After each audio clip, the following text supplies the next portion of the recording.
पश्चिम बंगाल के राज्यपाल सीवी आनंद बोस को पहले चरण के मतदान के लिए कूच बिहार की अपनी प्रस्तावित यात्रा रद्द करने की सलाह दी है। चुनाव आयोग का कहना है कि मतदान वाले दिन गवर्नर का कूच बिहार जाना आदर्श आचार संहिता का उल्लंघन करना होगा। आपको बता दें कि 19 अप्रैल को कूच बिहार में मतदान होना है। गुलाम नबी आजाद ने ऐलान किया है कि अब वो लोकसभा चुनाव नहीं लड़ेंगे। हालांकि इससे पहले उन्हें उनकी ही पार्टी डीपीएपी ने अनंतनाग बारामूला सीट से उम्मीदवार बनाया था, जहां से अब उन्होंने अपना नाम वापस ले लिया है।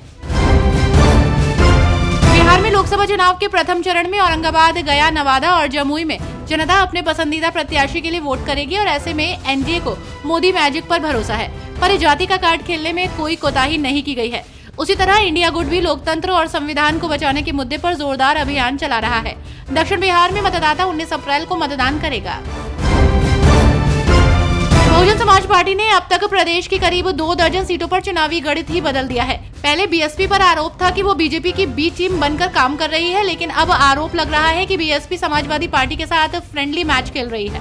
दरअसल बीएसपी ने ऐसे उम्मीदवार उतारे हैं कि दोनों पार्टियों को दिन में तारे नजर आने लगे हैं। इसमें कोई दो राय नहीं है कि बीएसपी के प्रत्याशियों को समाजवादी पार्टी और बीजेपी से कमजोर समझना राजनीतिक विशेषज्ञों के लिए भूल साबित होने वाला है।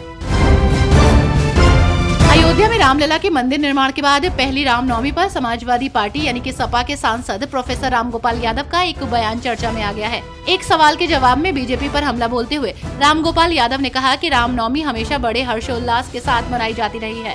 रामनवमी को कुछ लोगों ने पेटेंट करा लिया है, हालांकि ये कोई उनकी बपौती नहीं है।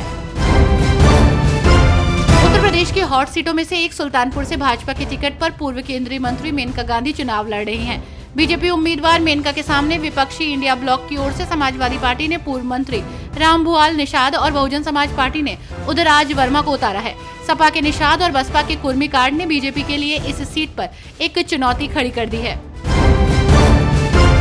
यूपी के गोंडा में मतदान प्रतिशत बढ़ाने के लिए जिलाधिकारी नेहा शर्मा ने एक अनूठी पहल की है, जहां उन्होंने छात्र छात्राओं को अभिभावकों का मतदान सुनिश्चित करने की जिम्मेदारी सौंपी है, जिसके लिए स्टूडेंट्स को इंटरनल असेसमेंट में अतिरिक्त अंक दिए जाएंगे। भारतीय अंतरिक्ष अनुसंधान संगठन यानी कि इसरो चंद्र जांच की अपनी चंद्रयान सीरीज को जारी रखेगा। इसरो के अध्यक्ष एस सोमनाथ ने बुधवार को कहा कि जब तक देश का कोई अंतरिक्ष यात्री चंद्रमा पर नहीं उतरता, तब तक ये जांच जारी रहेगी। जैसे जैसे लोकसभा चुनाव नजदीक आ रहे हैं, वैसे वैसे लोगों की दिलचस्पी भी बढ़ती जा रही है। पंजाब में इस बार त्रिकोणीय मुकाबला होने की उम्मीद है, तो इसी बीच अब ड्राइवरों ने भी इलेक्शन लड़ने का ऐलान कर दिया है, जिसे मद्देनजर रखते हुए जनसेवा ड्राइवर पार्टी का गठन किया गया है, जहां पंजाब की सभी सीटों पर चुनाव लड़ने का ऐलान किया। लोकसभा चुनाव के पहले चरण का प्रचार अभियान 17 अप्रैल की शाम को थम सा गया है। 19 अप्रैल को पहले चरण की वोटिंग होगी, जहां देश के 21 राज्यों की 102 लोकसभा सीटों पर कुल 1626 प्रत्याशी चुनाव लड़ रहे हैं। पहले चरण में 8 केंद्रीय मंत्री, 2 पूर्व मुख्यमंत्री और 1 पूर्व राज्यपाल की किस्मत दांव पर है।